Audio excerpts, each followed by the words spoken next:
নামাজ আমাদের উপর কি ফরজ নাকি ওয়াজিব? ফরজ। আমরা অনেকেই কোরবানি গরু কিনতে গিয়ে আসরের নামাজ কাজা হয় কিনা? কোরবানির গরু বাড়িতে আনতে গিয়ে মাগরিবের নামাজও শেষ। কোরবানির গরু ঘরে বাঁধতে টানতে বা বান্দার পরিবেশ তৈরি করতে গিয়ে আসার নামাজও শেষ। কোরবানির গরু জবাই করতে গিয়ে, কোরবানির গরুর বাঘ বাটোয়ারা করতে গিয়ে জোহরের নামাজ শেষ। তাহলে এর উদাহরণ হচ্ছে পাগড়ির ওয়াজ শুনে লুঙ্গি খুলে পাগড়ি বাঁধার মতো। আমি আর কিছু বললাম।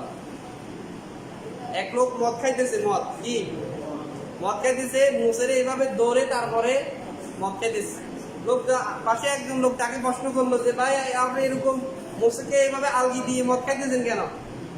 বলতেছে মোসে কোনো খাবার খাওয়ার সময় মুসে লাগলে মাকরু হয়, মুসে লাগলে কি হয়? খাইতেছে কি হারাম খাইতেছে, ওই মাকরু চিন্তা করে। ঠিক